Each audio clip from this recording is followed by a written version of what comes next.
CH അത് രണ്ടക്ഷരമായിരുന്നില്ല, അതൊരു കാലമായിരുന്നു, ഒരനുഭവമായിരുന്നു. CH മുഹമ്മദ് കോയ എന്ന രാഷ്ട്രീയക്കാരനെയും പൊതുപ്രവർത്തകനെയും യാത്രയായി പോയ സഖാവ് ബേബി ജോൺ മുതൽ ഇപ്പോൾ ജീവിച്ചിരിക്കുന്ന BJP നേതാവും ഗോവയുടെ ഗവർണറുമായ ശ്രീധരൻപിള്ള എന്ന മനുഷ്യന്റെ അടക്കമുള്ള വാക്കുകളിലൂടെ ഇന്നത്തെ കാലവും കേൾക്കുന്ന പേരാണ്.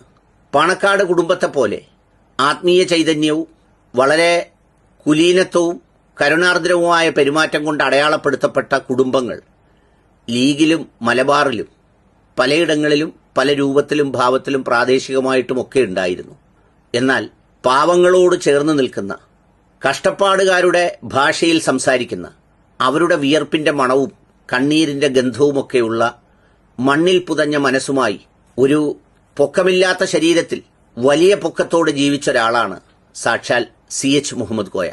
അദ്ദേഹത്തിന്റെ സ്നേഹവും കരുണയും സഹായവും ലഭിച്ച മനുഷ്യർ ഇന്നും എല്ലാ സ്ഥലങ്ങളിലുമുണ്ട്, എന്റെ ഗ്രാമങ്ങളിൽ പോലും. ഒരുപക്ഷെ ഇന്നത്തെ തലമുറയ്ക്ക് പെട്ടെന്ന് പരിചയപ്പെടുത്തിയാൽ അന്നത്തെ കാലത്തെ ഒരു ഉമ്മൻചാണ്ടിയായിരുന്നു CH മുഹമ്മദ് കോയ എന്നതാണ് സത്യം. വാക്കുകളുടെ മാസ്മരികത കൊണ്ട് ഈ ആത്മീയതയുടെ അടയാളപ്പെടുത്തലായ പാണക്കാട് കുടുംബമടക്കമുള്ള ലീഗിന്റെ ഒരു വലിയ നേതൃത്വത്തെ സാധാരണ മനുഷ്യരോടൊപ്പം ചേർത്ത് വെച്ച മനോഹരമായ അനുഭവമായിരുന്നു CHന്റെ പൊതുജീവിതം. ആ CH മുഹമ്മദ് കോയയുടെ നാമധേയത്തിലാണ് CH സെന്റർ എന്ന പേരിൽ സേവന സ്നേഹ പ്രവർത്തനങ്ങളുമായി കേരളത്തിൽ അങ്ങോളം ഇങ്ങോളം സ്ഥാപിക്കപ്പെട്ട ഒരുപാട് കേന്ദ്രങ്ങൾ. ഒരുപക്ഷെ മാനവികതയുടെയും മനുഷ്യസ്നേഹത്തിന്റെയും ആർദ്രതയുടെയും കരുണയുടെയും ചേർത്തുപിരിക്കലിന്റെയും വലിയ ദേവാലയങ്ങളാണ് പല CH സെന്ററുകളും. ഞാനൊരിക്കൽ തിരുവനന്തപുരം CH സെന്ററിൽ പോയിരുന്നു. സാധാരണ സോഷ്യൽ വർക്കിൽ പറയാറുണ്ട്, നമ്മൾ ഉപരിവിപ്ലവമായി ചെയ്യുന്ന പല കാര്യങ്ങളെക്കാൾ, സിംറ്റമാറ്റിക് ട്രീറ്റ്മെന്റിനേക്കാൾ ട്രീറ്റ്മെന്റ് ഫോർ ദ കോസ് അല്ലെങ്കിൽ treatment at the grass root എന്നൊക്കെ പറയുന്നതാണ് ഏറ്റവും ഫലപ്രദമായതെന്ന്. CH സെന്റർ അക്ഷരാർത്ഥത്തിൽ അത്തരം സേവനം നൽകുന്ന ഒരിടമാണ്. അതിന്റെ ഏറ്റവും വലിയ സേവനം കിട്ടുന്ന ഒരു ഏരിയയാണ് തിരുവനന്തപുരത്തേതെന്ന് എനിക്ക് തോന്നിയിട്ടുണ്ട്. കാരണം മറ്റൊന്നും കൊണ്ടല്ല, RCC പോലെയുള്ള ഈ സേവനം ലഭിക്കുന്ന ആശുപത്രികൾ ഇങ്ങ് തെക്കേ അറ്റത്ത് കിടക്കുമ്പോൾ കേരളത്തിന്റെ അങ്ങോളം ഇങ്ങോളമുള്ള മനുഷ്യർക്കും അയൽ സംസ്ഥാനങ്ങളിൽ നിന്നുള്ളവർക്ക് പോലും ഈ ചികിത്സയും മറ്റുള്ള കാര്യങ്ങൾക്കുമായി ഇവിടെ എത്തുമ്പോൾ അവരുടെ കീശയ്ക്കിണങ്ങുന്ന രീതിയിൽ അവർക്ക് ഈ ചികിത്സ പൂർത്തിയാക്കി പോകണമെങ്കിൽ ഒരു സ്നേഹ സാന്ത്വന സേവന കേന്ദ്രം അനിവാര്യമാണ്.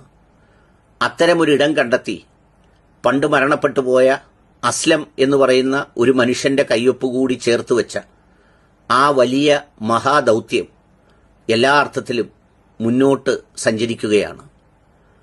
നമ്മൾ സാധാരണ ഒഴുകി വരുന്ന ജലത്തിൽ നമ്മളൊരു ചെറിയ വിരലിട്ടാലോ അല്ലെങ്കിൽ കൈയൊന്ന് തലോടിയാലോ ആ ഒഴുക്കിനോടൊപ്പം നമ്മുടെ സ്പർശമേറ്റ ജലത്തുള്ളികൾ അങ്ങനെ ഒഴുകി ഒഴുകി ഒഴുകി കടലിൽ ചെന്ന് പതിക്കുകയാണ് ചെയ്യുന്നത്.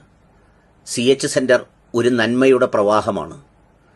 ആ പ്രവാഹത്തിൽ നമ്മൾ ഈ പറയുന്നത് പോലെ നമുക്കാവുന്ന വിധം ഒന്ന് കൈ തൊട്ടാൽ, കൈ നനച്ചാൽ, നമ്മുടെ കയ്യിലുള്ളത് എന്തെങ്കിലും പങ്കുവച്ചാൽ അത് നന്മയുടെയും സ്നേഹത്തിന്റെയും യാതൊരു കലവറയുമില്ലാത്ത അടയാളപ്പെടുത്തലിന്റെ മഹാസാഗരത്തിലേക്ക് ലയിച്ചു ചേരുകയാണെന്നതാണ് സത്യം. ഏതാണ്ട് 500-ലധികം ആളുകളാണ് ഓരോ ദിവസവും അവിടെ ഇഫ്താറിൽ പങ്കെടുക്കുന്നത്. രോഗികളും കൂട്ടിരിപ്പുകാരുമാണ്. പ്രമുഖരോ പ്രശസ്തരോ അല്ലെങ്കിൽ നമ്മൾ കാണുന്ന തിളക്കമാർന്ന ഇഫ്താർ സംഗമങ്ങൾക്കപ്പുറത്ത് ഈ പ്രയാസത്തോടെയും വേദനയോടെയും വന്നിരിക്കുന്നവർ, അറിയാമല്ലോ നമുക്ക് ഒരു ചെറിയ ടെസ്റ്റിന്റെ ആയുസേ ഉള്ളൂ നമ്മുടെ ജീവിതത്തിന്റെ എല്ലാം മാറിമറിയാനെന്ന്. അത് ക്യാൻസർ ആണെങ്കിൽ പിന്നെ നമ്മുടെ ചിന്ത സുനാമി സമയത്തൊക്കെ കടലിളകിയതുപോലെ വികാരങ്ങളുടെ ഒരു വേലിയേറ്റമായിരിക്കും. ആ അവസരത്തിൽ ആ പ്രാർത്ഥനയ്ക്ക് എന്ത് കരുത്തുണ്ടാവും? ആ മനസ്സിന്റെ ഭാരത്തിന് ഏത് മനുഷ്യനിർമ്മിത ത്രാസിൽ തൂക്കാനാവും? കഴിയില്ല, ഒരിക്കലും കഴിയില്ല. അതുകൊണ്ട് അത്തരമൊരിടം എന്ന് പറയുന്നത് മറ്റേത് ദേവാലയത്തെക്കാളും മികച്ചൊരിടമാണ്. വ്യത്യസ്ത ജാതിയിലും മതത്തിലും പെട്ട മനുഷ്യർ, വ്യത്യസ്ത ഭാഷ സംസാരിക്കുന്നവർ, വ്യത്യസ്ത സംസ്ഥാനങ്ങളിലുള്ളവരെയൊക്കെ ഞാൻ അവിടെ സന്ദർശിച്ചപ്പോൾ കണ്ടിരുന്നു. ഇത് വിശുദ്ധ റമദാനാണ്, പുണ്യങ്ങളുടെ പൂക്കാലമാണ്. ധാരാളം സദക്കകളും അതുപോലെ തന്നെ സക്കാത്ത് അടക്കമുള്ള കാര്യങ്ങളൊക്കെയും നാം നൽകാറുണ്ട്. അത് ഏറ്റവും അർഹരായ മനുഷ്യരിലേക്ക് എത്തിച്ചേർന്നു എന്ന് ഉറപ്പുവരുത്തുമ്പോൾ നമുക്ക് കിട്ടുന്നൊരു സംതൃപ്തി, അത് പൂർണ്ണമായും വിനിയോഗിക്കപ്പെടുന്നു എന്ന് വരുമ്പോൾ അതിലൂടെ കിട്ടുന്ന ഒരു പ്രതിഫലം, അത് നമ്മുടെ കരുത്താകണം. ഇപ്പോൾ അവർ ആ നിലവിലുള്ള കെട്ടിടത്തിൽ ചെറിയ ചെറിയ ക്യൂബിക്കിൾസിലാണ് മനുഷ്യർ കിടക്കുന്നത്. ഞാൻ കണ്ടതാണ്, നേരിട്ട് കണ്ടതാണ്. അവിടെ ഇപ്പോൾ അതിനോടനുബന്ധിച്ച് അവരൊരു അനെക്സും ആരംഭിക്കുന്നുണ്ട്. അതുമായി ബന്ധപ്പെട്ട് സമൂഹത്തോട് പറഞ്ഞുകൊണ്ട് അവർ ചില പ്രൊമോഷണൽ വീഡിയോസും അത്തരം കാര്യങ്ങളുമൊക്കെ ഇന്ന് പലയിടത്തും ഞാൻ കാണാനിടയായി. ഞാനും അത് പങ്കുവെക്കുന്നു. നിങ്ങളും സന്ദർശിക്കണം.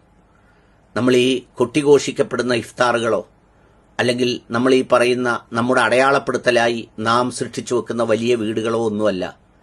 കാലാകാലമായി ഉറങ്ങേണ്ട ഖബറാണ് ശാശ്വത ഭവനമെന്ന ഓർമ്മ നമ്മളിൽ ഉണ്ടാകണം. ബാക്കിയെല്ലാം ഉപേക്ഷിച്ചു പോകുമ്പോൾ നമ്മളോടൊപ്പം വരുന്നതും അവശേഷിക്കുന്നതും നാം ചെയ്യുന്ന നന്മയാണ്, നന്മ മാത്രമാണെന്ന് തിരിച്ചറിയണം. അത് നമ്മുടെ കൈകൾ കൊണ്ട് തന്നെ ചെയ്യാനായാൽ, അല്ലെങ്കിൽ നമ്മളെ ഇങ്ങനെ ആക്കി തീർത്ത അവരുടെ ഓർമ്മയിൽ അവർക്ക് പ്രതിഫലം കിട്ടത്തക്കവണ്ണം ഈ മനുഷ്യർക്കായി ചെയ്യാൻ കഴിഞ്ഞാൽ അത് വലിയ ഉപകാരമാണ്, വലിയ നേട്ടമാണ്.